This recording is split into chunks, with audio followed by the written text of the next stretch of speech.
guys, I don't own any of these comics. All credit goes to the amazing artist. Please show them some love. Their links are in the description below. Thanks. The next morning, when I woke up, I saw a message from him. He was asking if I wanted to meet in person and grab dinner together that evening.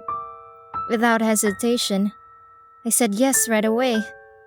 But a second later, a tiny bit of regret crept in. I wasn't ready, not in my head at least. Talking on the phone had been easy. I knew his voice, his tone. But face to face? What would I even say? How should I act? What should I wear? I spent the rest of the day restlessly pacing, my mind looping through 1,000 possible scenarios of our reunion. The silences, the awkward poses.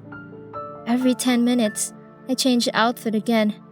Never satisfied, I wanted what I wore to help him recognize me. In the end, I settled on a pair of overalls, a little nod to Jack's, and a sweater in the colors of my old avatar. I gave myself one last look in the mirror, taking a deep, steady breath. Every tiny hesitation felt magnified in my mind. Every detail of how I looked seemed so important.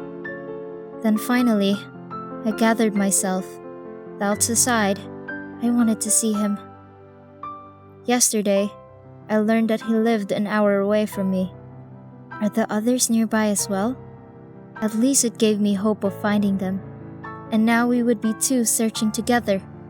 I pulled out my phone and opened Google Maps to check the route to the restaurant. It was a 40-minute drive from my place.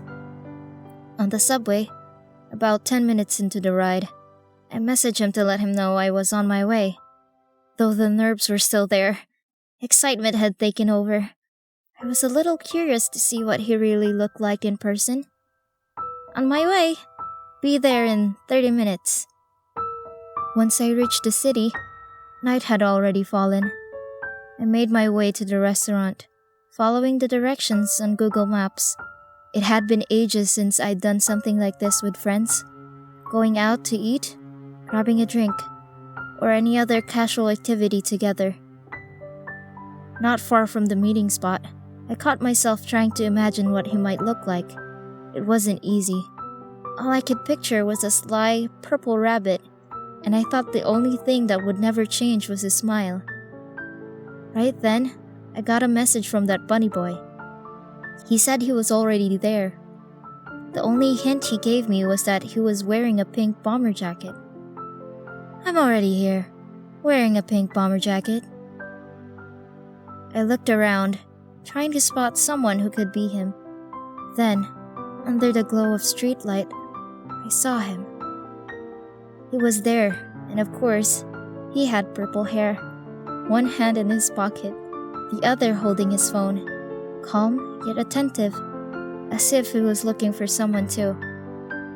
For a moment, I froze, unsure if I should move forward. All the scenarios I'd imagined throughout the day collided in my mind. And yet, despite the whirlwind of emotions, a smile naturally spread across my face. Then, the word Jack slipped out of my mouth on its own, like old habits coming back. Jax! He turned his gaze towards me, and as soon as I stepped into his line of sight, I saw his expression change, as if his brain was trying to process the information.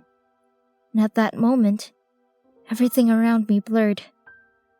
The noise of the city, the passerby, the cold, all of it faded away. There was only him and me.